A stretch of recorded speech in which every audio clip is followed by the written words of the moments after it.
सभी लोगों को अच्छा स्वास्थ्य है, अच्छी बुद्धि है, फिर भी अनेक कठिनाइयाँ महसूस करते हैं। कोई अपने कैरियर को लेकर परेशान है, कोई परीक्षा को लेकर परेशान है, कोई अपनी बिजनेस में लगा हुआ है और उसे लगता है कि मुझे सफलता नहीं मिल रही है। कोई किसान है तो वह बाढ़ और अतिवृष्टि अनावृष्टि से परेशान है, और हर लोग चाहते हैं कि इसका रास्ता निकले, जबकि उनका शरीर स्वस्थ है, मन और विचार भी अच्छे हैं। सोचिए, कोई ऐसा व्यक्ति, कोई ऐसी महिला जो बोल नहीं पाती है, जो सुन नहीं पाती है और जो देख नहीं पाती है, उसका जीवन कितना कष्टकर होगा। लेकिन उसने इतिहास रचा और उसका नाम है Helen Adams Keller. Helen Keller के बारे में आप जानते होंगे। 27 जून 1880 को अलबामा अमेरिका में उनका जन्म हुआ। अच्छी भली अच्छी खासी लड़की थी वो। 19 महीने की जब हुई तो उसे एक बीमारी हुई, और बीमारी के कारण बोलना, देखना, सुनना, तीनों शक्ति उसकी नष्ट हो गई। फिर वह जो बड़ी हुई तो वो सोचती थी कि ये क्यों मेरे जीवन में रात आ गई है, कब सुबह होगी। उसको पता भी नहीं था कि उसे क्या हुआ। धीरे धीरे सूंघने की शक्ति और छूने की शक्ति का उसने विकास किया। उसी के सहारे वो जीने लगी। लेकिन थोड़े दिनों बाद एनी सेल्बिन नाम की एक शिक्षिका हेलन केलर को पढ़ाने के लिए आई, और उसके आने से उसके जीवन में एक नया बदलाव हुआ। उसने उसको मैनुअल अल्फ़ाबेट सिखाया, ब्रेल लिपि सिखाई। तब वो अपनी बातों को धीरे धीरे, अपने विचारों को व्यक्त करने लगी। लेकिन अभी भी उसे किताबें ब्रेल में नहीं मिलती थी। वो रंगों को नहीं देख पाती थी, ज्योमेट्री को नहीं समझ पाती थी, और उसे कई बार झुंझलाहट भी होता है कि ये मेरा जीवन बेकार है। फिर वो उत्साह से खड़ी होती थी।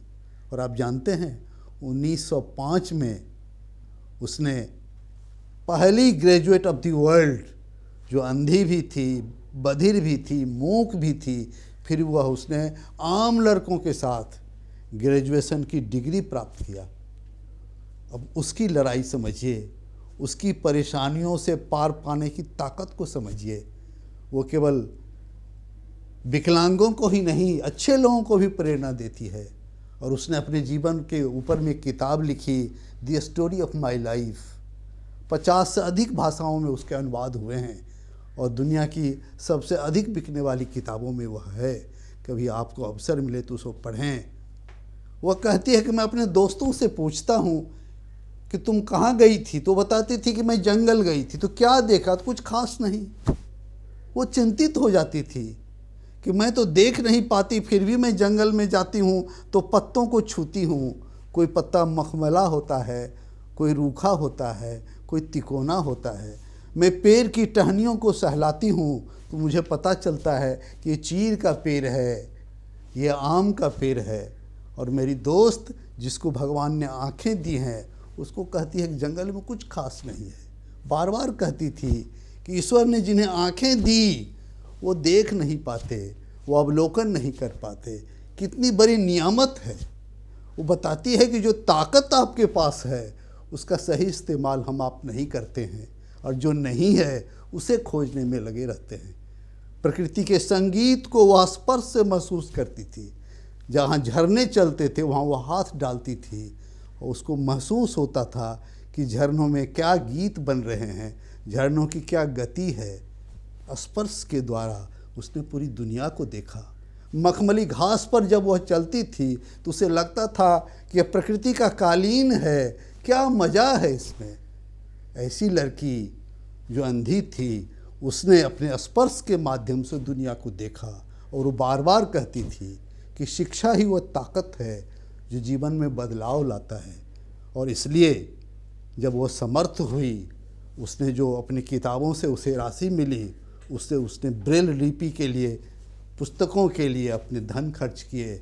और दुनिया में जो आँखों से नहीं देख पाते, जो सुन नहीं पाते, जो बोल नहीं पाते, उनके जीवन में शिक्षा को लाने के लिए वो काम करती रही। आपको जब अवसर मिले केलर को पढ़िए, और मुझे लगता है कि जो शरीर से स्वस्थ हैं उनके लिए भी वो प्रेरणा देने वाली है। और हम यदि अच्छी प्रेरणा के साथ आगे बढ़ेंगे तो जीवन में कष्ट और तनाव होने के बावजूद हम आगे बढ़ेंगे। यही हेलन केलर कहती थी और इसे ही समझने की ज़रूरत है। धन्यवाद, शुभकामना।